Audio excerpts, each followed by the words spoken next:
ॐ अज्ञानतिमिरान्धस्य ज्ञानाञ्जनशलाकया चक्षुरुन्मिलितं येन तस्मै श्रीगुरुवे नमः। श्रीचैतन्यमनोभीष्टं स्थापितं येन भूतले स्वयं रूप कदा मह्यं ददाति स्वपदान्तिकं।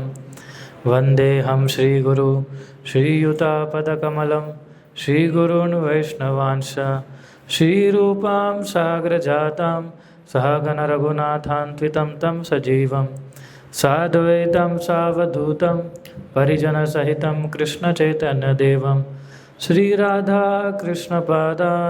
सहगणललिता श्रीविशाखान्वितांश। हे कृष्णा करुणा सिन्धु दीनबन्धु जगत्पते गोपेश गोपिकान्त राधाकान्त नमस्तुते। तप्त कांचन गौरांगी राधे वृंदावनेश्वरी वृषभानुसुते देवी प्रणमामि हरिप्रिये। वाञ्छाकल्पतरुभ्यश्च कृपा सिन्धुभ्य एव च पतितानां पावनवेभ्यो वैष्णवेभ्यो नमो नमः। जय श्री कृष्ण चैतन्य प्रभु नित्यानंद श्री अद्वैत गदाधर श्रीवासादि गौरभक्तवृंद। हरे कृष्णा कृष्णा कृष्णा हरे हरे, हरे राम राम राम हरे हरे।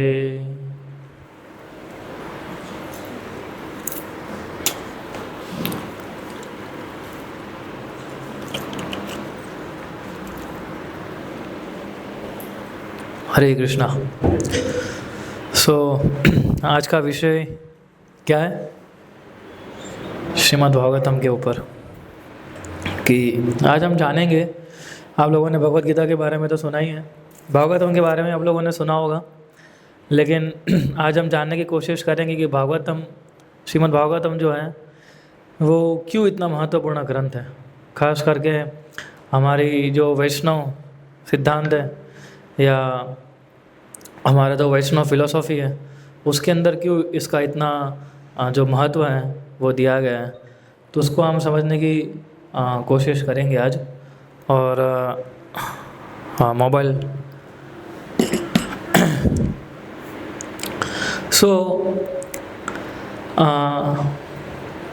भागवतम एक ऐसा स्क्रिप्चर है कि केवल और केवल उसके सुनने मात्र से ही और केवल उसको पढ़ने से ही हमारा भगवान के प्रति जो प्रेम है वो धीरे धीरे बढ़ता जाता है। क्यों? क्योंकि जैसे हम भागवतम पढ़ते हैं, उसको सुनते हैं, धीरे धीरे हमारे हृदय के अंदर जो भौतिक कंटेमिनेशन जो है, मटेरियल कंटेमिनेशन, वो धीरे धीरे दूर होने लगता है। अभी हमको लगेगा ऐसा कैसे हो सकता है? ये आध्यात्मिक चीज़ का पावर है ना। जब हम हरि नाम लेते हैं, जब हम कृष्ण के बारे में सुनते हैं, ये भगवान के नाम का और जब भगवान की लीलाओं के बारे में हम जब पढ़ते हैं, सुनते हैं, तो उसका ये एक प्रकार से सुपर नेचुरल पावर है कि जो हमारी जो मटेरियल कंटेमिनेशन है, जिस कारण से हम भगवान को पहुंच नहीं पाते हैं, जिस कारण से हम भगवान की शक्तियों को जान नहीं पाते हैं, जिस कारण से हम जो है अच्छे गुण डेवलप नहीं कर पाते हैं, वो हमें हेल्प करता है। इस प्रकार से ये खाली किताब नहीं है श्रीमद् भागवतम जो है, ऐसा मत सोचे खाली किताब है और उसको पढ़नी है। तो ये जो है स्वयं एक समझ सकते हैं कि लिविंग एंटिटी है, एक स्वयं भगवान की एक शक्ति है जो हमें भगवान की भक्ति और कैसे उनकी सेवा में आगे बढ़ सके वो समझाते हैं। प्रभुपाद जी लिखते हैं चैतन्य चरितामृत में कि Shrimad Bhagavatam is the supreme Purana, है ना। और भगवान प्रभुपाद जी लिख रहे हैं कि ये किसने कंपाइल किया है? व्यासदेव ने। और व्यासदेव कौन है? भगवान के सत्याविश अवतार है ना। इसके अंदर अगर आप देखोगे तो 12 स्कंद है, 335 चैप्टर है और 18,000 श्लोक है ना। अगर आप एक दिन में एक चैप्टर पढ़ोगे तो शायद साल में पूरा भागवतम खत्म हो सकता है। ये इतना ग्लोरियस क्यों कहा जाता है श्रीमद् भागवतम को, वो भी समझना चाहिए हमें। आप देखिए कि जब व्यासदेव ने इतने सारे पुराणों, उपनिषद, इतना सारा सब कुछ लिख दिया उन्होंने, तो उसके बाद फिर भी उनको चैन नहीं पड़ रहा था, है ना, वो दुखी थे। कितना सारा लिखने के बाद भी उनको सेटिस्फेक्शन नहीं हो रहा था, चैन तो नहीं बोल सकते, लेकिन ही वॉज नॉट सेटिस्फाइड, संतुष्टि नहीं आ रही थी। तो उनके गुरु कौन है व्यासदेव के? नारद मुनि। सो नारद मुनि के पास गए वो, और फिर नारद मुनि ने उनको बताया कि क्योंकि आपने डायरेक्ट भगवान की ग्लोरीज नहीं गाई है, इसलिए जो है आप इतने संतुष्ट नहीं हैं। ये संक्षिप्त बताया मैंने आपको ये। सो इसलिए प्रभुपाद जी बताते हैं कि श्रीमद् भागवतम जो है एक ऑथराइज्ड एक्सप्लेनेशन है, और सारे उपनिषद, सारे पुराण जो है उसका निचोड़ है ये ना। और प्रभुपाद लिखते हैं भागवत में authorized explanation and further expansion of Mahabharata, further explanation of Mahabharata. इसलिए ये सारे वैदिक ज्ञान जो है उसका एसेंस है ये, और इसलिए ये जो है अमलम पुराणम कहा जाता है इसको, है ना, स्पॉटलेस एंड ट्रांसेंडेंटल। सो प्रभुपाद जी बताते हैं कि इसका कोई कंपैरिजन नहीं है किसी भी शास्त्र के साथ। अगर आप इसको एनालाइज करेंगे, हर एक शब्द को, हर एक श्लोक को, हर एक शब्द को, तो you will get great transcendental information. Information तो मिलेगी, लेकिन साथ साथ में आपको भक्ति भी प्राप्त होगी। तो कई बार लोग पूछते हैं कि मेरे लिए क्या है इसके अंदर, व्हाट आर द बेनिफिट्स ना। तो इसके अनलिमिटेड बेनिफिट्स हैं। अगर आप इसको सीरियसली स्टडी करेंगे तो आपको भौतिक संसार से तो भौतिक बंधन से तो मुक्ति मिलेगी ही मिलेगी। आप सोचिए हम सभी लोग दुखी है कि नहीं है, कहीं ना कहीं तो, है ना, इस भौतिक संसार में हम सब लोग दुखी है ना। चाहे आप किसी भी आश्रम में रहो, चाहे आप किसी भी स्थान पे रहो, या चाहे किसी भी लोक में रहो आप।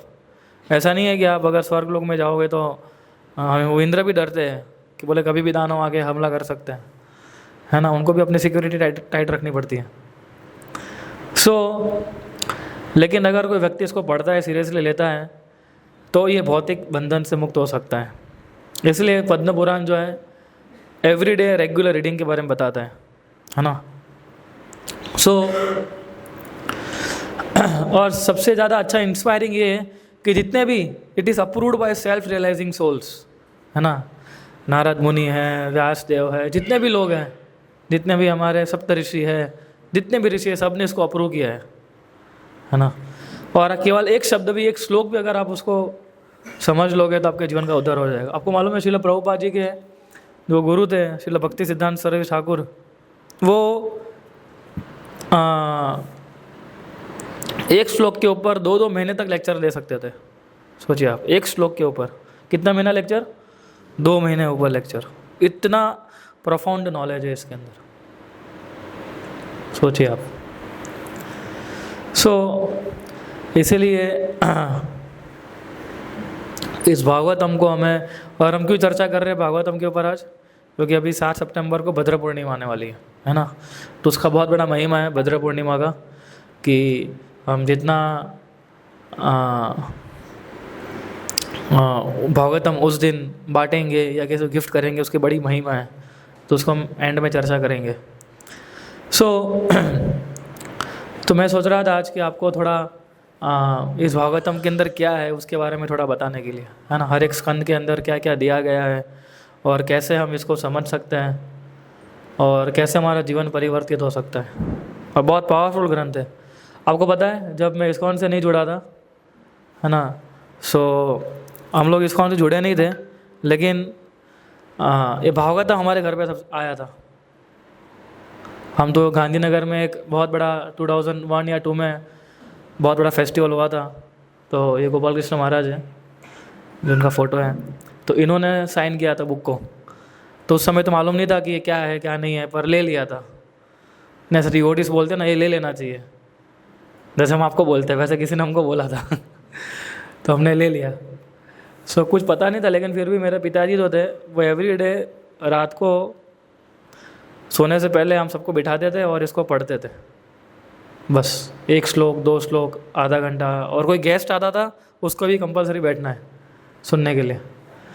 इतना इस्कॉन से कनेक्शन नहीं था, ना मंदिर आते थे ना कुछ करते थे, पर भागवतम हर रोज पढ़ते थे, है ना। तो धीरे धीरे देखिए कितना पूरा परिवार जो भक्त बन गया। सो ये भागवतम का पावर है ना। उसको केवल पढ़ोगे, सुनोगे, है ना, तो धीरे धीरे धीरे धीरे हमारा रुचि जो है बढ़ता जाएगा। भले आनंद नहीं आ रहा हो फिर भी। कई बार भागवतम के परपट बहुत लंबे लंबे आते थे, तो मैं उस समय सोचता था कि इतने लंबे लंबे परपट कब खत्म करेंगे पापा, है ना। तो जब पढ़ने का आता था उससे पहले मैं देख लेता था कि आज का परपट कितना बड़ा है कि खत्म होने वाला है कि नहीं होने वाला है। लेकिन फिर भी सुन, कानों के अंदर जाता जाके वो हमारे माइंड को क्या करता है, धीरे धीरे प्योरीफाई करता है। स्पिरिचुअल चीज़ का है ना, ये दूसरा एक पावर है कि आप अनायास भी सुन लोगे ना, भले आपको इच्छा भी नहीं हो रही है ना, फिर भी वो कुछ ना कुछ करंट दे देते हैं आपको आध्यात्मिक जीवन में, है ना। जैसे जवाहर हरिसन थे, वो क्या कर रहा था, वो तो खाली गुजर रहा था रास्ते में से, और उसने केवल हरे कृष्ण महामंत्र सुना भक्तों के द्वारा रास्ते में। तो जैसे उसने हरे कृष्ण महामंत्र सुना तो उसको इंटरेस्ट जा गया केवल सुनने से। इसलिए श्रवणम जो है बहुत इंपॉर्टेंट पार्ट एलिमेंट माना जाता है भक्ति के अंदर, और सबसे पहला एलिमेंट है ये, है ना। बोलते हैं श्रवणम, कीर्तनम, फिर विष्णु स्मरणम, सब बाद में आता है, पहले क्या आता है, श्रवणम। इसलिए भगवान ने हमें अच्छे कान दिए हैं, सो हमें बहुत श्रवण करना चाहिए, है ना। तो श्रवण का ये पावर है। तो सबसे पहला जो स्कंद है उसको प्रभुपाद ने क्या नाम दिया है, क्रिएशन, है ना। यानी और हर एक कैंटो जो है भगवान के हर एक अलग अंग को दर्शाता है। पहला जो कैंटो है वो क्या दर्शाता है, भगवान के लोटस फीट को, है ना, वो निर्देश करता है। तो जैसे हम कृष्ण भक्ति में आते हैं, भगवान के दर्शन करते हैं, तो हम भगवान के दर्शन कैसे करते हैं, आइडियली कैसे करना चाहिए हमें, चरण से, है ना, चरण से, फिर धीरे धीरे धीरे धीरे उनके मुखारविंद पे हम जाते हैं ऐसा। तो इसलिए भागवतम भी कैसे पढ़ना चाहिए हमें, कैंटो वाइज पढ़ना चाहिए ना, पहला स्कंद, दूसरा। कई बार लोग क्या करते हैं, सीधा दसम स्कंद पढ़ते हैं जहाँ भगवान कृष्ण की लीला है ना, और उसके अंदर सीधा रास लीला के अंदर जाते हैं और फिर अपना दे देते हैं कि देखो भगवान कैसे है।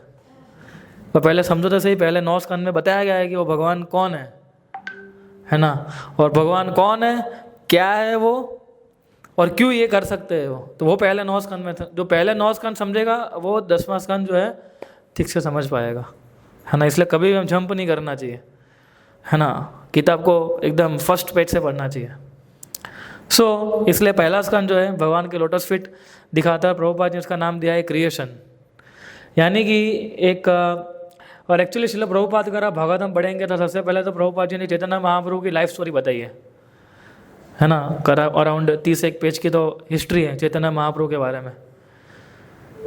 ये प्रभुपाद जी ने बहुत अच्छा दिया है हमें भागवतम के अंदर, ताकि प्रभुपाद चाहते थे कि जो भी भागवतम की शुरुआत करें वो सबसे पहले समझे कि चैतन्य महाप्रभु है वो भी स्वयं भगवान है, फिर भागवत में पढ़ना शुरू करे वो।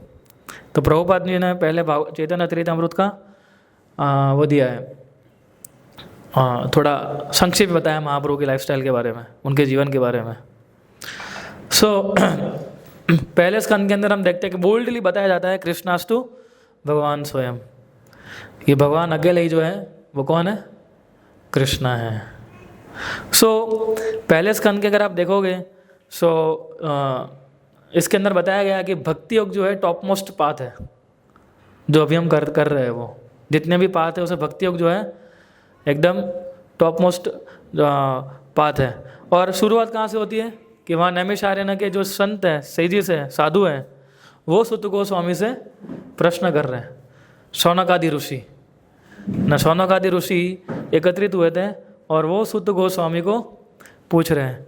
एक्चुअली श्रीमद् भागवतम कैसा है, जैसे कंप्यूटर में हम होता है ना, फोल्डर के अंदर फोल्डर, फोल्डर के अंदर फोल्डर, वैसा है। ये बोला किसके गए ऊपर गया था, सुखदेव गोस्वामी और परीक्षित महाराज के बीच में। हमको किसके द्वारा मिल रहा है, सुत गोस्वामी और नैमिषारण्य के साधुओं के द्वारा। उसके अंदर भागवतम के अंदर ही आप जाओगे ना तो मैत्रेय और विदुर का संवाद आता है, युधिष्ठिर और नारद मुनि का संवाद आता है, ऐसे अनेक अनेक उद्धव और कृष्ण का संवाद आता है, ऐसे अनेक अनेक फोल्डर के अंदर फोल्डर है भागवतम जो है वो। इसलिए हम जो सुन रहे हैं वो किसके मुखारविंद में सुन रहे हैं, सुत गोस्वामी से, है ना। कि जो सुत गोस्वामी ने नैमिषारण्य के ऋषि मुनियों को जब उन्होंने प्रश्न पूछा था कि अभी तो कलयुग बढ़ने वाला है, तो कलयुग के अंदर जो है लोग वो किस प्रकार से भक्ति को प्राप्त कर सकते हैं। तो इस प्रश्न से सारा भागवतम जो है वो शुरू हुआ। और तब शुद्ध गोस्वामी ने बताया कि इस प्रकार से भागवतम जो है एसेंस है वैदिक ज्ञान का, है ना। अगर आप पहला स्कंद देखोगे तो उसके अंदर काफ़ी सारी जगहों पे हम देखते हैं कि भगवान के अलग अलग इनकारनेशन के बारे में बताया है, भगवान के जो और ऐसा नहीं भागवतम में खाली भगवान की स्टोरीज़ है ना, विज्ञान भी है कि क्यों भगवान जो है सारे अवतारों के सोर्स है। ठीक है, किस प्रकार से व्यास देव जो थे वो भ्रमित हो चुके थे, भ्रमित तो नहीं बोल सकते लेकिन असंतुष्ट हो चुके थे, और कैसे उन्होंने अपने गुरु का शरण ग्रहण किया और उसके बाद उन्होंने भागवतम लिखा। तो इससे बताया जाता है कि भक्ति मार्ग के अंदर गुरु की कृपा के बिना, गुरु के मार्गदर्शन के बिना हम कभी आगे नहीं बढ़ सकते। तो व्यास देव खुद एग्जाम्पलीफाई कर रहे हैं। फिर हम आगे देखते हैं कि नारद मुनि जो है, नारद मुनि खुद अपनी स्टोरी बताते हैं कि मैं नारद मुनि कैसे बना, है ना, कि नारद मुनि कैसे बने थे।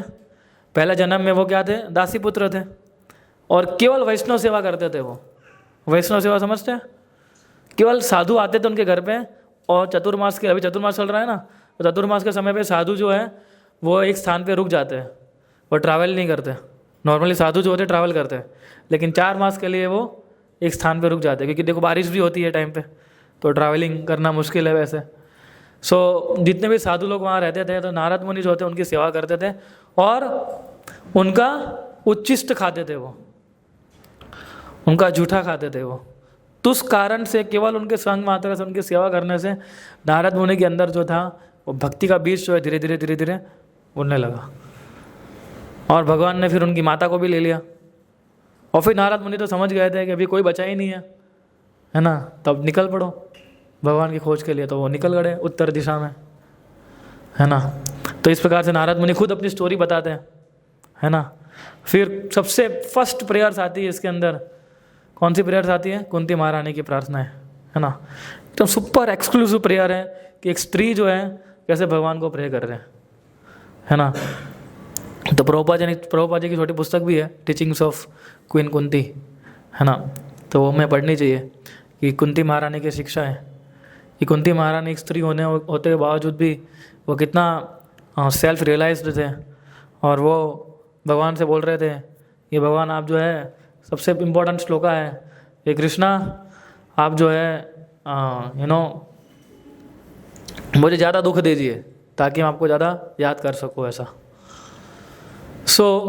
कई बार हमें ऐसा लगता है कि ये किस प्रकार की प्रार्थना है ना, कि भाई, और हमने भी महसूस किया है, आप में से कितने लोगों ने महसूस किया है कि जब हम एकदम सुखी होते हैं तो भगवान को भूल जाते हैं ना। माया ऐसे काम करती है, हम जैसे हम सुखी होते हैं ना, हम भगवान को बिल्कुल भूल जाते हैं, है ना। और जैसे ही दुखी होते हैं ना हम, तो क्या होता है,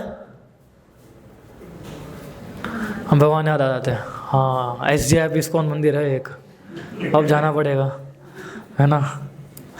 प्रेम विलास प्रभु बहुत लेक्चर में बोले थे, है ना, अब जाना पड़ेगा हमें।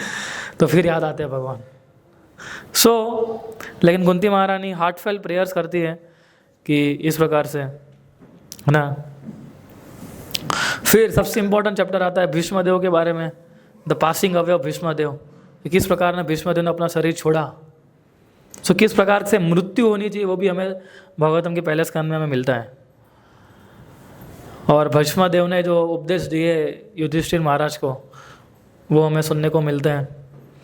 और फिर परीक्षित महाराज जो है वो प्रकट होते हैं, उनका जन्म होता है।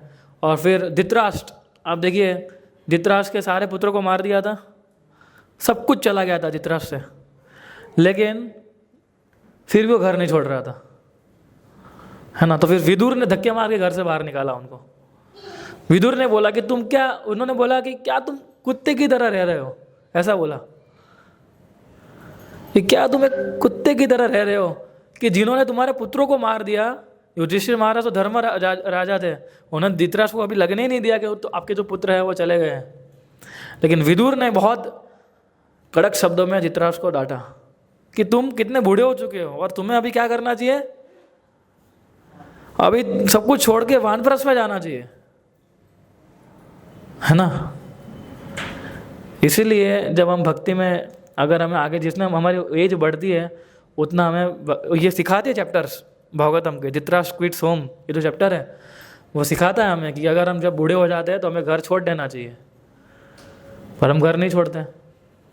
कि बच्चे घर से बाहर निकालते हैं तो हम बोलते बच्चे घर से बाहर निकाल रहे हैं, तो भागवतम बोल रहे हैं बच्चे घर से बाहर निकालो, उससे पहले निकल जाओ, है ना। हम बोलते हैं 51, 52, 51 मतलब जाओ वन में, अभी टाइम आ गया, है ना। बच्चे नहीं तो फिर बच्चे धक्के मार के निकालेंगे, वो भी सिखा रहे हैं हमें कि आप जाओ, अभी हो गया, है ना। सो ये विदुर ने धृतराष्ट्र को बताया कि तुम क्या ऐसे पड़े हुए हो, निकलो इधर से और जाओ हिमालय की ओर, और वहाँ तपस्या करो और भगवान का ध्यान करो, अभी तुम्हारा समय खत्म हो गया है अभी, है ना। सो इस प्रकार से धृतराष्ट्र ने उनको बताया, धृतराष्ट्र ने कि भाई विदुर ने। फिर हम देखते हैं कि इस प्रकार से भगवान ने जो है भगवान ने अपना भगवान जो है अप्रकट हो गए, और फिर महाराज परीक्षित को जो है वो श्राप मिला, है ना। तो ये भी सीखने जैसा है कि महाराज परीक्षित जो थे भगवान के शुद्ध भक्त थे, उनको श्राप मिला और वहीं से भागवतम शुरू होता है एक्चुअली। तो उन्होंने किस प्रकार से उस श्राप को एक्सेप्ट किया, है ना। वो चाहते थे, परीक्षित महाराज की शक्ति थी, वो चाहते थे श्राप को नलीफाई भी कर सकते थे, है ना, पर उन्होंने उस श्राप को क्या किया, एक्सेप्ट कर लिया। उनको जब बताया गया कि 7 दिन के अंदर आपकी मृत्यु हो जाएगी, तो क्या हुआ, उन्होंने क्या किया, उनकी पत्नी को बुलाया, बोले मेनू लिस्ट बना, 7 दिन में मृत्यु होने वाली है, क्या क्या खाना बनाना है, ठीक है, क्या क्या मेरी इच्छा है, वर्ल्ड टूर करनी है, इधर जाना है उधर जाना है, ऐसा किया था। वो तुरंत उन्होंने घर छोड़ दिया, और फिर आज हमें ये भागवतम मिला, है ना। और फिर सुखदेव गोस्वामी जो है वो अपीयर होते हैं। प्रभुपाद जी तात्पर्य में बताते हैं, एक्चुअली श्रीमद् भागवतम भी कैसा है, प्रश्न उत्तर जैसा ही है। प्रभुपाद जी तात्पर्य में लिखते हैं कि हर एक व्यक्ति जो है प्रश्न उत्तर करता है ना, रिपोर्टर्स भी प्रश्न पूछते हैं, पार्लियामेंट में भी प्रश्न पूछते हैं विपक्ष वाले, है ना, हम भी प्रश्न पूछते हैं आध्यात्मिक जीवन में आगे बढ़ने के लिए, स्कूल्स में प्रश्न पूछे जाते हैं। तो भागवतम भी क्या है, प्रश्न उत्तर ही है। परीक्षित महाराज प्रश्न पूछ रहे थे, सुखदेव गोस्वामी आंसर दे रहे थे। अगर विदुर और मैत्री का देखोगे तो विदुर प्रश्न पूछ रहे थे, मैत्री आंसर दे रहे थे, है ना। तो इस प्रकार से क्वेश्चन आंसर ही है पूरा। युधिष्ठिर जो है प्रश्न पूछ रहे थे, नारद मुनि आंसर दे रहे थे, है ना। जैसे भगवद गीता में क्या है, अर्जुन प्रश्न पूछ रहे हैं, कृष्ण आंसर दे रहे हैं। तो ये सारा चीज़ जो है वो क्या है, क्वेश्चन आंसर ही है पूरा भागवतम। प्रभुपाद जी बताते हैं एक तात्पर्य के अंदर कि एक श्लोक जो है भागवतम का आपका जीवन जो है बदल सकता है, खाली एक श्लोक पढ़ते हुए, है ना। सो जो है फर्स्ट कैंटो जो है वो भगवान का चरण कमल माना जाता है, और इसके अंदर हम इतनी सारी चीज़ें जो है वो हम बढ़ते हैं, और धीरे धीरे जो है हम आगे बढ़ते हैं। फिर कैंटो 2 में क्या आता है, उसका नाम क्या दिया है, कॉस्मिक मैनिफेस्टेशन। यानी कि अभी भी भगवान के चरण कमल जो है कंटिन्यूड है। सो कॉस्मिक मैनिफेस्टेशन का मतलब क्या होता है कि ब्रह्मांड का जो सर्जन है वो किस प्रकार से होता है ना। तो ये विज्ञान है एक प्रकार से। सो सेकंड कैंटो के अंदर ये बताया गया है। एक्चुअली सबसे पहले तो सेकंड कैंटो के अंदर अगर आप फर्स्ट 2 चैप्टर पढ़ोगे तो उसके अंदर यही बताया जाता है कि किस प्रकार से भक्ति योग जो है वो सर्वश्रेष्ठ है ना, बाकी सब पाथों से। कि किस प्रकार से कृष्ण भक्ति जो है वो जो देवी देवताओं की भक्ति है उनसे कैसे ऊपर है, और जो निराकारवाद है उससे कैसे ऊपर है। तो ये इंस्पायरिंग लगता है कि जब भागवतम कैसे एकोमोडेट करते हैं सारी चीज़ों को, है ना, और येट एलिवेट प्योर डिवोशन, और फिर धीरे धीरे हमारे अंदर जो है वो डिवोशन प्रकट करता है। और फिर सुखदेव गोस्वामी जो है इधर से शुरुआत करते हैं। परीक्षित महाराज ने तो प्रश्न पूछे थे कि परीक्षित महाराज ने प्रश्न पूछा था कि जिसकी मृत्यु नज़दीक आती हो उसको क्या करना चाहिए, है ना। तो इधर से शुरुआत होती है, और फिर धीरे धीरे सुखदेव गोस्वामी जो है बताते हैं किस प्रकार से भगवान का नाम का स्मरण करना, भगवान के बारे में पढ़ना सुनना ये कितना इम्पोर्टेंट है, और भगवान का विराट रूप के बारे में भी बताते हैं वो। जैसे हम 11वें अध्याय में पढ़ते हैं ना भगवत गीता के, तो दूसरे स्कंद के अंदर भी जो है थोड़ा वर्णन है विराट रूप के बारे में, कि जो नियोफाइट लोग होते हैं, यानी कि जो नए भक्त होते हैं, है ना, उनको ये समझने के लिए बहुत ज़रूरी होता है कि किस प्रकार से भगवान की शक्तियाँ क्या है।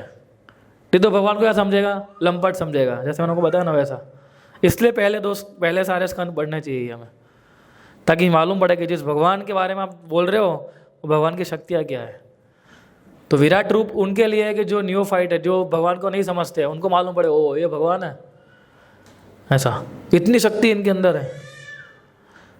इसीलिए और तत्वश्लोकी भागवतम जो सबसे इम्पोर्टेंट, ऐसा कहा जाता है कि ये चैप्टर के अंदर जो है भगवान, एक्चुअली ब्रह्मा जी को बोला गया था कि आप जो है सृष्टि का सर्जन करिए, है ना। तो ब्रह्मा जी को समझ नहीं आ रहा था कि कैसे सर्जन करना है ना। तो ब्रह्मा जी काफ़ी अच्छी प्रेयर्स करते हैं, और इस प्रेयर के स्वरूप में तो ब्रह्मा जी का और भगवान के बारे में कन्वर्जेशन है। तो उसके अंदर दूसरे स्कंद के 9वें चैप्टर के 33, 34, 35, 36 ये जो श्लोकास है, इसको चतुर्श्लोकी भागवतम कहा जाता है। यानी भागवतम का पूरा संक्षिप्त वर्जन जो है ये 4 श्लोकों के अंदर दिया गया है, जिसके अंदर भगवान जो है बताते हैं कि किस प्रकार से मैं क्रिएटर हूँ, मेंटेनर हूँ, डिस्ट्रक्टर हूँ, और फिर भी मैं ट्रांसेंडेंटल हूँ, है ना, फिर भी मैं सभी चीज़ों से परे हूँ। ये सारी चीज़ जो है भगवान हमें समझाते हैं। और किस प्रकार से ये भी समझाया गया है किस प्रकार से परमात्मा और आत्मा का संबंध जो है, हमने सीखा ना JOSD में कि हम आत्मा नहीं, हम शरीर नहीं, हम आत्मा है ना। फिर परमात्मा के बारे में समझा हमने कि परमात्मा और आत्मा जो है वो एक साथ है। परमात्मा जो है वो देख रहा है, आत्मा जो है वो फल खा रहा है ना। ये सारी चीज़ें हमने देखी। हमें बताया जाता है कि किस प्रकार से परमात्मा हमारे हृदय के अंदर से हमें गाइड करता है इंटीमेटली। से बहुत भाग्यशाली हम हैं कि हमें इस प्रकार से भागवतम को समझने का मौका मिल रहा है। और एक बार व्यक्ति भागवतम पढ़ना शुरू करता है ना, मैं गारंटी दे के ले सकता हूँ कभी भी छोड़ने की इच्छा नहीं होगी उसकी, है ना। और ब्रह्मा जी ने जो प्रेयर्स करी है, और उसके बाद जो ब्रह्मा जी को ज्ञान मिला, despite is exalted position, Brahma ji was the first living being, पहले लिविंग एंटिटी थे वो, है ना। और किस प्रकार से इतने बड़े होने के बावजूद किस प्रकार से वो सिखा रहे हमें किस प्रकार से विनम्रता के भाव से हमें सेवा करनी चाहिए। और विनम्रता से वो कृष्ण के पास साथ वो पहुँचे थे, है ना। एक्चुअली भागवतम के अंदर जो है ऐसे देखने जाओगे तो 10 विषय के ऊपर भी चर्चा होती है ना। एक है सर्ग यानी प्राइमरी क्रिएशन, एक है विसर्ग यानी सेकेंडरी क्रिएशन, पहला क्रिएशन, सेकेंडरी क्रिएशन, सर्ग, विसर्ग, स्थानम यानी ये जो प्लेनेटरी सिस्टम हम देख रहे हैं वो, ये सब चीज़ शुरू होती है सेकंड कैंटो से। फिर पोषणम, किस प्रकार से भगवान जो है प्रोटेक्टर है हमारे। फिर उत्तय, ये क्रिएटिव इम्पल्स यानी कि सारे सर्जन का उद्भव कैसे हुआ। फिर मनवंतर, ये जा रहे मनवंतर, मनु कैसे चेंज होते हैं, समय कैसे बीतता है वो। फिर ईश अनुकथा यानी भगवान का विज्ञान। फिर निरोध, कैसे डिसोल्यूशन होता है। मुक्ति और आश्रय, मुक्ति यानी लिबरेशन, और आश्रय यानी किस प्रकार से हम सुप्रीम भगवान का जो है आश्रय ग्रहण कर सकते हैं। तो ये 12 स्कंद के अंदर ये 10 विषय जो है बताए गए अलग अलग कैंटोस के अंदर। हम समझ सकते हैं कि ये जो 10वां स्कंद जो है वो इन 10 को डिफाइन करता है। 10 जो सब्जेक्ट मैटर जो है जो भागवतम समझाती है वो। और ये आप ये मैटर नहीं करता है कि आप कौन से लेवल पे आप हो, है ना। आप शुरू करोगे यूनिवर्सल फॉर्म से, भगवान के विराट रूप से, और धीरे धीरे आप जो है प्रोग्रेस करते रहोगे। प्रभुपाद जी लिखते हैं कि this is the first step of self realization, god realization, है ना। और लिखते हैं कि let this canto manifest in your heart. इसलिए पहले 2 स्कंद जो है वो बहुत महत्वपूर्ण है ना। इसलिए पहले ऐसा कहा जाता है कि पहले 2 स्कंद जो है हमें कम से कम 3 बार पढ़ने चाहिए आगे बढ़ने से पहले, है ना। फिर हम जाते हैं तीसरे स्कंद के अंदर। तो तीसरे स्कंद का नाम क्या है, स्टेटस को, है ना, यानी वो भगवान की जो थाइज है वो दर्शाता है। ये जो है प्राइमरी क्रिएशन के बारे में बताता है, तो सबसे पहले कैसे क्रिएट हुआ। और इसके अंदर जो है जैसे उनको पता है फोल्डर के ऊपर फोल्डर है, तो विदुर जो है प्रश्न पूछ रहे हैं, किसको पूछ रहे हैं, मैत्र मुनि को। इसके अंदर विदुर और मैत्र का जो है संवाद है, कि भाई किस प्रकार से वो भगवान जो है अपनी लीलाएं, अंतिम लीलाओं करके जा रहे थे, और वो दोनों जो थे भक्त भगवान कृष्ण की लीलाओं को याद कर रहे थे, स्मरण कर रहे थे, है ना। तो ये भगवान को बहुत पसंद आता है। क्या कि जब दो भक्त मिलके जब दो भक्त मिलते हैं और जब उनकी कथा में उनकी कथा के बारे में पढ़ते हैं, उनकी कथा के बारे में श्रवण करते हैं, है ना, तो भगवान जो है काफ़ी संतुष्ट होते हैं उससे। तुष्यंती च रमन्ती च, और भक्त भी संतुष्ट होते हैं उससे, है ना। फिर वो डिस्कस करते हैं कि भगवान ने वृंदावन के बाहर किस प्रकार से लीलाएं की थी, उसके बारे में डिस्कस करते हैं, है ना। समय का इन्फ्लुएंस क्या है वो भी बताया गया है इस चैप्टर के अंदर, अगर आप आगे पढ़ोगे तो, है ना। किस प्रकार से विदुर जो है मैत्र के पास जाता है और पूरा, है ना, गर्भोदक्ष है विष्णु के बारे में आप लोगों ने 3 प्रकार जो विष्णु होते हैं ना उनके बारे में सुना होगा, तो उसका पूरा वर्णन है इसके अंदर। फिर एक बहुत अच्छा चैप्टर आता है इसके अंदर कि Brahma's prayers for creative energy, है ना। एक्चुअली वो और क्या रहा था कि ब्रह्मा जी को सर्जन करने को बोला, लेकिन कोई भी प्लेनेट जो थे वो तैर नहीं रहे थे। अभी क्या सारे ग्रह तैर रहे हैं ना, वो सब गिर रहे थे नीचे, तो ब्रह्मा जी कंट्रोल नहीं कर पा रहे थे उसको, है ना। तो फिर ब्रह्मा जी प्रार्थना कर रहे हैं, है ना। इसको ये भी कहा जाता है कि ब्रह्मास प्रेयर्स फॉर एम्पावरमेंट, है ना। अगर हमें एम्पावरमेंट चाहिए, कोई हमें सेवा मिलती है और कोई टास्क मिलता है करने के लिए, तो हमें उसके साथ एम्पावरमेंट भी चाहिए, है ना। तो ब्रह्मा जी सिखा रहे हैं किस प्रकार से अगर आपको कोई टास्क दी जाती है, कोई सेवा दी जाती है, तो उसको किस मूड से लेना चाहिए हमें, है ना। और फिर समय का कैलकुलेशन है, हम तो खाली सेकंड तक ही जानते हैं ना, सेकंड मिली सेकंड तक ही, है ना। अगर आप ये 11वां चैप्टर पढ़ोगे तो उसके अंदर समय का कैलकुलेशन एकदम प्रहर और कल्प और एकदम नीचे नीचे नीचे तक जाता है वो, है ना। पूरा वर्णन तो नहीं कर पाएंगे अभी हम लोग, लेकिन आप 1,000 10,000 तक आप समय को जो है वो गिन सकते हो, इतना आप जो है कैलकुलेट कर सकते हो समय को, है ना। फिर 4 कुमारों के बारे में वर्णन है कि 4 कुमार जो थे पहले निराकारवादी थे, यानी भगवान के उसमें नहीं मानते, लेकिन किस प्रकार से केवल कि जो अगरबत्ती हम धूप ऑफर करते हैं ना भगवान को, केवल उसकी स्मेल की और तुलसी से वो जो उनके अंदर भक्ति डेवलप होगी भगवान के प्रति, है ना। फिर हम पढ़ते हैं कि भगवान वराह देव का दीति की प्रेगनेंसी, आप लोगों ने मूवी में देखा था ना, जहाँ महावतार नरसिंह में कहाँ शुरू होता है, इधर शुरू होता है ना। दीति जो है कश्यप मुनि से बोल रही है ना, कि मुझे बच्चा चाहिए, और कश्यप मुनि बोल रहे कि नहीं, ये समय जो है एकदम सही नहीं है, संध्या काल है, इधर भूत प्रेत सारे जो है यानी क्या बोल सकते हैं हम उनको, आसुरिक लोग जो है वो अभी घूम रहे हैं, तो ये जो है गर्भ धारण करने का सही समय नहीं है। लेकिन फिर भी दीति नहीं समझ रही थी। सो फिर हमने पूरा मूवी तो देख ही लिया, है ना। तो फिर हिरण्याक्ष का जन्म होता है और हम देखते हैं कि किस प्रकार से भगवान वराहदेव अपीयर होते हैं और 4 कुमार जाते हैं भगवान के द्वार पे वैकुंठ भगवान के दर्शन करने के लिए, और जय विजय जो है उसको रोकते हैं, और 4 कुमार सोते बोले तुम कौन हो तुम्हें रोकने। जय विजय बोले तो 4 नंगे मुंगे बच्चे आगे, है ना। 4 कुमार ऐसे थे, उनको उन्होंने सोचा कि बड़ा ही नहीं होना है, बड़े होंगे तो कितनी मगजमारी है ना, स्कूल पढ़ने जाओ, कॉलेज में जाओ, कमाओ बोले हमें बड़ा ही नहीं होना है तो छोटे ही रहे वो एकदम, है ना। 4-5 साल के रहे, बस बड़ा ही नहीं होना है हमें अभी।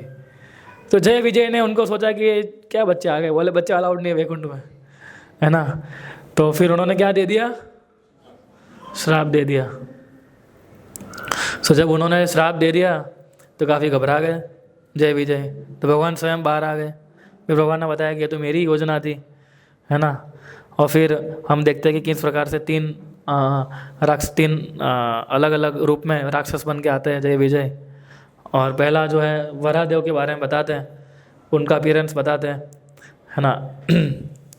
और हिरण्याक्ष भी हिरण्यकशिपु से कम नहीं था, है ना। उसने भी पूरी दुनिया को जीत लिया था, उसके पास भी उतना ही पावर था। और पावर के बारे में बताया गया है हिरण्याक्ष के, है ना। फिर आता है कि किस प्रकार से मनु स्वयं, वो मनु की जो पुत्री थी देवहूति, है ना, उसका विवाह किसके साथ हुआ, कर्दम मुनि जो थे वो तपस्या कर रहे थे। वो किसके लिए तपस्या कर रहे थे? ताकि उनको एक अच्छी पत्नी मिले, है ना। तो भागवत में प्रभुपाद जी बताते हैं कि कोई तपस्या कर रहा है किस लिए? अच्छी पत्नी मिलने के लिए।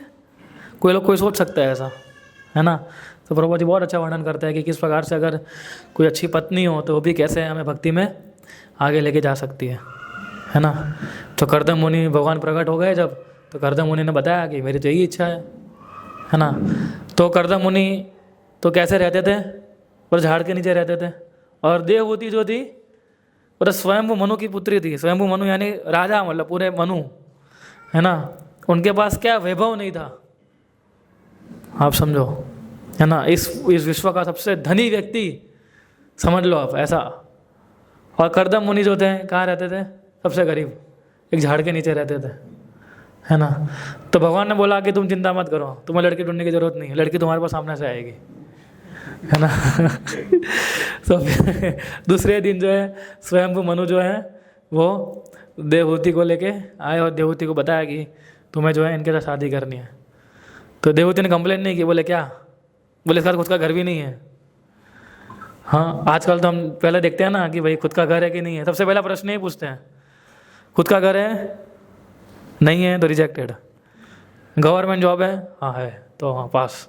प्राइवेट जॉब है? कितनी सैलरी है? हाँ, आगे क्या प्लान है? कितना सारा पूछते हैं लोग। देवहूति ने एक प्रश्न भी नहीं पूछा कर्दम मुनि को। जब कर्दम मुनि ने बोला कि he will be your husband, और देवहूति तुरंत मान गई। कर्दम मुनि और देवहूति का जो पूरा चैप्टर्स है ना, किस प्रकार से देवहूति ने कर्दम मुनि की सेवा की। और देवहूति इतने धनी परिवार से थी, इतनी सुंदर भी थी वो, है ना। She was extra ordinary beautiful, है ना। बड़े बड़े राजाओं के बेटे चाहते थे कि हमारी शादी देवहूति से हो, तो शादी किसके साथ करवा दी? कर्दम मुनि के साथ करवा दी, है ना। तो इतनी सुंदर थी वो। लेकिन देवहूति भी जानती थी धर्म के नियम। तो बताया गया है कि किस प्रकार से पत्नी को एक पति की सेवा कैसे करनी चाहिए, है ना। देवहूति सब कुछ भूल गई, और कर्दम मुनि तो तपस्या करते जा रहे थे, तपस्या करते जा रहे थे, है ना। और देवहूति जो थी एकदम उनका ध्यान रखती जा रही थी। इतना ध्यान रख रही थी कि उसका पूरा बॉडी लस्टर चला गया, यानी कि उसकी पूरी सुंदरता चली गई, है ना, इतना। और कर्दम मुनि जो थे वो ध्यान नहीं दे पा रहे थे, है ना। तो फिर देवहूति ने इच्छा प्रकट की कर्दम मुनि के सामने, है ना, कि आप तो मेरे पति हैं, और एक पत्नी को क्या चाहिए? बच्चे चाहिए, है ना। तो गृहस्थ का जीवन क्या होता है? गृहस्थ का मतलब क्या होता है कि बच्चे, गृहस्थ का मतलब होता है कि बच्चे होने चाहिए, ऐसा। दैट इज गृहस्थ लाइफ। जब देवहूति ने कर्दम मुनि से ये जब प्रार्थना किया, तो कर्दम मुनि ने तो पूरा खजाना खोल दिया, है ना, पूरा पुल बनाया, है ना। तो देवहूति को वहाँ नीचे भेजा, और बहुत सारी दासी आ गई। देवहूति को तो देवहूति पहले जैसी थी ना, वैसे बना दिया, वैसे सुंदर बना दिया, है ना। फिर कर्दम मुनि ने एकदम पैलेस बनाया उनकी योग शक्ति से। और पैलेस कैसा? हवा में तैरने वाला पैलेस, जमीन पे नहीं। बोले जमीन पे क्या रखना है? बोले हवा में घुमाएंगे तुमको, है ना। तो कर्दम मुनि देवहूति को हवा में घर बना के घुमा रहे। इतना अच्छा वर्णन है कि किस प्रकार से कर्दम मुनि ने जो है, देवहूति ने जब एक बार इच्छा प्रकट की, तो किस प्रकार से कर्दम मुनि ने देवहूति को अपनी जो डिज़ायर थी उसको फुलफिल किया। तो गृहस्थ जीवन कैसा होता है? प्रभुपाद के बहुत अच्छे तात्पर्य है इसके अंदर, गृहस्थ लाइफ को लेके, है ना। तो ये पढ़ने चाहिए हमें। लेकिन फिर जब बच्चे हो गए, जब पुत्र हो गया, जब कपिल मुनि प्रकट हो गए, तो कर्दम मुनि ने क्या बोला? देवहूति को टाटा, अब मैं जा रहा हूँ, है ना। एक्चुअली शादी करने से पहले कंडीशन रखी थी कि जैसे पुत्र हो जाएगा मैं अपना ध्यान तपस्या करने के लिए चला जाऊंगा। तो कर्दम मुनि ने देवहूति को बताया कि अब मैं जा रहा हूँ, अभी पुत्र उत्पन्न हो गया है ना। सो देवहूति फिर से रोने लगी कि अपना पति जा रहा है ना। तो उसको कैसे लेना चाहिए वो भी सिखाया। और फिर आता है टीचिंग्स ऑफ लॉर्ड कपिला, है ना। किस प्रकार से कपिल मुनि ने देवहूति, अपनी माता जो थी उसको, काफ़ी बड़े बड़े चैप्टर है। देवहूति का लेमेंटेशन भी है, किस प्रकार से एक स्त्री को लेमेंट करना चाहिए, है ना।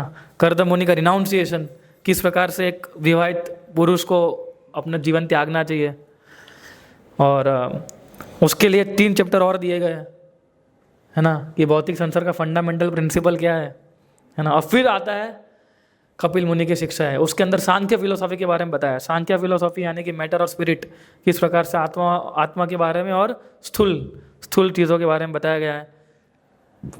सो इसमें इस कैंटो के अगर आप देखेंगे तो सबसे इंपॉर्टेंट चीज़ थी देवहूति का ट्रांसफॉर्मेशन, कपिल मुनि के इंस्ट्रक्शन से, कि किस प्रकार से मटेरियल अटैचमेंट जो है वो हमें कितना दुखी कर सकता है, और आध्यात्मिक जीवन जो है कितना एनलाइटनमेंट होता है वो हमें सिखाता है। और प्रभुपाद परपट हर एक परपट में हाईलाइट करते हैं कि कृष्णा की इटर्नल सर्विस करना यही हमारा स्टेटस को है। स्टेटस को का मतलब क्या होता है? उसी स्थिति, जैसी है वैसी स्थिति, है ना। हम कई बार बोलते हैं ना, अभी स्टेटस को जैसा है वैसा रहने दो, अभी हम वैसे तभी रह पाएंगे जब हम कृष्ण की सेवा करेंगे, है ना। सो इसके अंदर बताया गया है, इस कैंटो के अंदर, कि हम भगवान की शक्तियों के बारे में, ठीक है। इसके अंदर ये भी बताया गया अंतिम चैप्टरों के अंदर कि किस प्रकार से एक गर्भ के अंदर जब बच्चा जो होता है किस प्रकार से 9 महीने से गुजरता है, और गर्भ के अंदर कैसे एक पुत्र या पुत्री जो भी जीव होता है वह क्या प्रार्थनाएं करता है भगवान से, है ना। सो लास्ट चैप्टर्स में ये सब चीज़ें बताई गई है ना। फिर आता है 4th कैंटो आता है, 4था स्कंद। ये सारे कैंटो के अंदर खाली स्टोरीज नहीं है, फिलोसॉफी भी है, वो हमें पढ़नी चाहिए। कई बार क्या हमें स्टोरीज अच्छी लगती है ना, हाँ प्रभु स्टोरीज बोले, कथा, है ना। कृष्ण ने उसको मारा, उसने ऐसा कृष्ण को मुक्का मारा, कृष्ण ने उसको ऐसा मुक्का मारा, फिर कृष्ण ने सुदर्शन चक्र निकाला, उसका गला काट दिया, मज़ा आ गया। हाँ, नरसिंह भगवान आए, है ना, पिलर में धांधू तलवार से तलवार बाजेगी, गदा बाजेगी, हिरण्यकश्यप को मार दिया, मज़ा आ गया प्रभु जी, है ना। मूवी बन गई उसके ऊपर। लेकिन फिलोसॉफी भी उतनी इंपॉर्टेंट है कथा के साथ साथ। तो भागवतम जो है ना, दोनों का कॉम्बिनेशन है, फिलोसॉफी का भी और कथा का भी। जहाँ कथा आएगी वहाँ कथा सुननी है, जहाँ फिलोसॉफी वहाँ फिलोसॉफी समझनी है हमें, है ना। सो 4th कैंटो का नाम क्या है? The creation of the 4th order, है ना। सो यानी कि इसके अंदर कंटिन्यूड वर्जन है 3rd कैंटो का। तो इसके अंदर विसर्ग के बारे में बताया गया है कि किस प्रकार से इसके अंदर जो है भक्ति को और एग्जाम्पलीफाई किया है, और बताया गया है कि एक अपराध, वैष्णव अपराध के जो हम कोई वैष्णव अपराध करते हैं, ठीक है, उसके क्या क्या भुगतना पड़ता है हमें। तो ऐसा बताया जाता है कि ये जो कैंटो है, it is a gallery of devotees, है ना, कि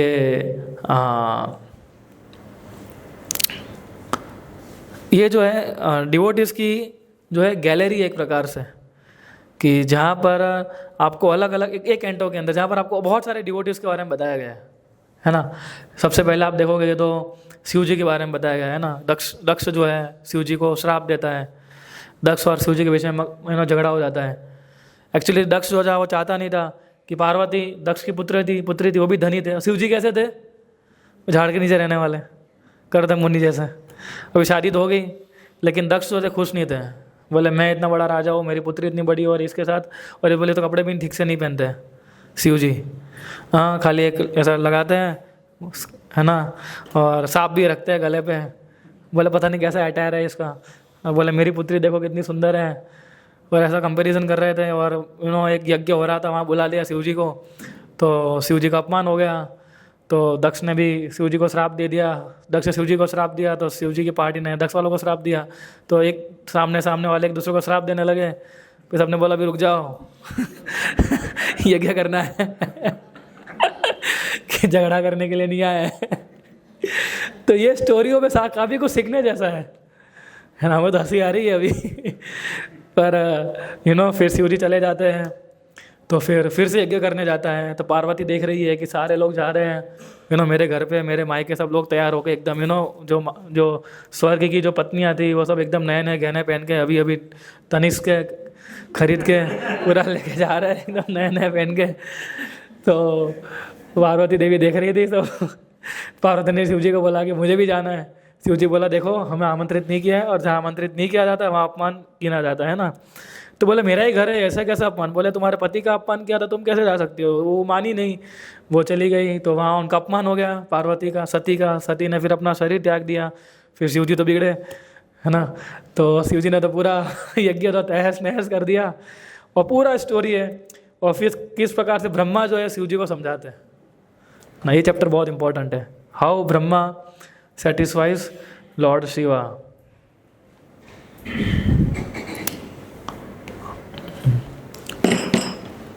या ओके, सो किस प्रकार से जो है, तो इसमें काफ़ी सारी चीज़ें सीखने लगी कि फॉल्स ईगो, दक्ष क्या था, प्राइड, फॉल्स ईगो, ये सब दिखा रहा था। और सामने शिव जी क्या दिखा रहे थे? ह्यूमिलिटी, टॉलरेंस, वो सारी चीज़ें।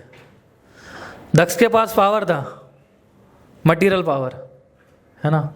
शिव जी के पास कुछ भी नहीं था, केवल क्या थी, एक वैष्णव गुण थे। तो किस प्रकार से वैष्णव गुण जो है मटीरियल पावर को ओवरकम कर सकते हैं, ये बताया गया इस खंड के अंदर, 4th कैंटो के अंदर, है ना।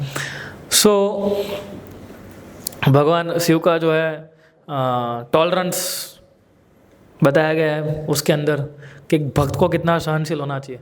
आप कौन, दक्ष इतना सारा गाली दे रहा था शिव जी को, शिव जी कुछ भी नहीं बोले उसको, इतनी गाली बोल रहा, गालियाँ मतलब लिटरली बैड वर्ड्स, है ना। और शिव जी बस ऐसे ही खड़े थे, है ना। तो शिव जी कुछ नहीं बोले। और शिव जी की नंदी जो थी वो उसने, क्योंकि वो कैसे सुन सकते अपने स्वामी के बारे में ऐसे शब्द, है ना। तो ये सारी चीज़ भागवतम के अंदर सिखाई गई है कि एक वैष्णव कैसे बिहेव करता है ना। जैसे हमने देखा 3rd कैंटो के अंदर देवहूतियों करता है, गृहस्थ कैसे बिहेव करता है, इधर बताया एक वैष्णव कैसे बिहेव करता है ना। और फिर दक्ष का फ्रस्ट्रेशन भी आता है इसके अंदर। बेचारे ने 2 यज्ञ किए, दोनों में पथारी घुमा गई उसकी, दोनों यज्ञ के चक्कर में। क्यों? क्योंकि उसने वैष्णव अपराध किया था, है ना, एक वैष्णव को प्रसन्न नहीं किया था इसलिए। और जहाँ वैष्णव दुखी होते हैं वहाँ आप कैसे समझ सकते हो कि वहाँ विष्णु जो है वो प्रकट होंगे, है ना। वो तो हो ही नहीं सकता ऐसा। फिर आता है, फिर किसकी कथा आती है सबसे फेमस, किसकी आती है फिर? ध्रुव महाराज की, है ना। जैसे ख़त्म होता है फिर ध्रुव महाराज की कथा आती है। ध्रुव महाराज को हम जानते हैं कैसे उत्तानपाद उसका पिता था, और सुरुचि ने जब वो अपनी गोद में बैठने गए तो सुरुचि ने उनको डांट दिया। सुरुचि, राइट, सुरुचि ने उसको डांट दिया कि भाई तू, तेरे को अगर इस गोद में बैठना है तो तेरे को कहाँ, किससे जन्म लेना पड़ेगा? मेरी कोख में से जन्म लेना पड़ेगा, भाग इधर से। और उत्तानपाद सुरुचि की अपनी पत्नी सुंदर थी वो काफ़ी, तो उससे इतना आकर्षित था कि उसने कुछ बोला ही नहीं। बोले उसका बुरा लग गया, तो केवल यही प्रॉब्लम हो जाता है। पत्नी अगर बहुत सुंदर होती है, पति अगर उससे ज़्यादा अटैच होता है, वो कुछ बोल ही नहीं पाता है ना। तो फिर उसने उत्तानपाद, इसके अंदर दिखाया जाता है कि उत्तानपाद कितना अटैच था अपनी पत्नी से, इतना अटैच था कि उसने 5 साल के पुत्रों को भी त्याग दिया। सोचिए, कोई पिता ऐसा कर सकता है कभी कि 5 साल के पुत्रों को ऐसे त्याग दे? वो कोई नहीं कर सकता। फिर वो सुनीति के पास गया। सुनीति जो थी वो ध्रुव महाराज के सबसे पहले गुरु बनी। उसकी माता ने बोला, देख भाई बेटा, तेरे को अगर प्रसन्न करना है तो किसको, अगर भक्ति करनी है तो किसकी करनी है? विष्णु के पास जाओ। बोले इधर उधर मत घूमो तुम, है ना। 5 साल के पुत्र को भी उसकी माता ने उपदेश दिया था, सोचिए आप। इसलिए 7वें स्कंद के अंदर बताया जाता है, हाँ नहीं, प्रहलाद महाराज वाला, किस प्रकार से प्रहलाद महाराज बोलते हैं ना कि 5 साल की आयु से हमें शुरू कर देना चाहिए भक्ति। तो सुरुचि ने पहले ही शुरू कर दिया था ये। तो हमको भी ध्यान रखना चाहिए। अभी हमारे बच्चे बड़े होते हैं तो हमें तुरंत उनको ज्ञान देना शुरू कर देना चाहिए। आप देखिए, जो हमारे बच्चे हैं 10-11 साल तक तो आप जो बोलोगे वैसे करने ही वाले हैं, है ना। आप बोलोगे वैसा बोलेंगे, आप करोगे कैसा करोगे। असली परी शुरू होती है जब वो 12 साल के होते हैं, 15 साल के होते हैं, 16 साल के बाद होते हैं। तो 12 से 18 साल की जो एज होती है बच्चों की, वो बहुत इंपॉर्टेंट होती है ना। उसमें आपको एक फ्रेंड की तरह, है ना, उसको समझाना पड़ता है, ठीक है। फिर आप उसको जहाँ जितना डांटना पड़े डांटना चाहिए, उतना प्रेम भी देना चाहिए, है ना। क्योंकि हमारी जो कर्म की जो साइकिल है ना, वो तब से शुरू होती है। जब छोटे होते हैं ना तब इतने कर्म इफेक्ट नहीं करते। जो कर्म का जो बंधन, जो जिस कर्म हम लेके आए ना पूर्व जन्म से, वो हम छोटे बचपन से इतने एक्ट करने शुरू नहीं होते हैं। वो शुरू होते धीरे धीरे धीरे धीरे करके। और जब बच्चा 12-13 साल का हो जाता है फिर उसका जो है इम्प्लीकेशन धीरे धीरे धीरे होने शुरू हो जाता है, फिर अपना बुद्धि लगाना शुरू करता है वो, है ना। कई बार मेरे को लगता है अभी जैसे जिस प्रकार से मोबाइल का बढ़ रहा है, तो मैं डिवोटी से चर्चा कर रहा था, मैं बोला कर्मा की साइकिल पहले से शुरू हो जाती होगी अभी 8-9 साल से ही, है ना। अभी हमने न्यूज़ में देखा इस प्रकार से एक बच्चे ने एक बच्चे को मार दिया, सोचिए आप, खाली छोटे से झगड़े के अंदर उसको ख़त्म कर दिया। तो हम देख सकते हैं कलयुग कहाँ से कहाँ जा रहा है। ध्रुव महाराज की मदर ने बहुत अच्छा उपदेश दिया था, है ना, कि तुम जाओ और विष्णु को प्रसन्न करो। तो ध्रुव महाराज तो निकल गए अभी, लेकिन कोई गुरु तो चाहिए ना। तो नारद मुनि आ गए, नारद मुनि ने परीक्षा ली, बोले कहाँ जा रहा है, बोले तपस्या करने जा रहा हूँ। बोले तपस्या करने की एज छोड़ी, बोले अभी तो खेलने कूदने की, है ना, एज है, तू वीडियो गेम खेल जा, PS5 PS4, हाँ ये खेल, अभी क्या ये भगवान की भक्ति करने के लिए आ गया है तुम्हें, तेरे पापा तो है। बोले कभी कभी ऐसा, उसमें क्या बुरा लगाने का, बोले गोद से तो नीति उतारा है ना, तो हो जाता है कभी कभी, पापा से भी गलती हो जाती है, वो भी जीव है, इतना क्या बुरा लगाने का। बोले तू खेल जा प्ले स्टेशन पे, है ना पूरा। तो ध्रुव महाराज बोले देखिए, अगर आपको मुझे कुछ हेल्प करने से हेल्प करिए, वरना मुझे रास्ता दीजिए। ऐसा नहीं बोला था, पर उन्होंने बोला कि मुझे हेल्प करनी तो हेल्प करिए, वरना मैं तो जा रहा हूँ, है ना। जब नारद मुनि ने देखा कि एकदम डिटरमाइंड है ये, फिर गुरु की कृपा मिली। तो गुरु की कृपा कब मिलती है हमें, जब भक्ति में डिटरमाइंड होते हैं, और गुरु की कृपा से हम भक्ति में डिटरमाइंड बन सकते हैं, है ना। ये हमें 4th कैंटो में एक छोटे छोटे एक्चुअली एग्जाम्पल्स है जो हमें बहुत सीखना चाहिए इन सब चीज़ों से, है ना।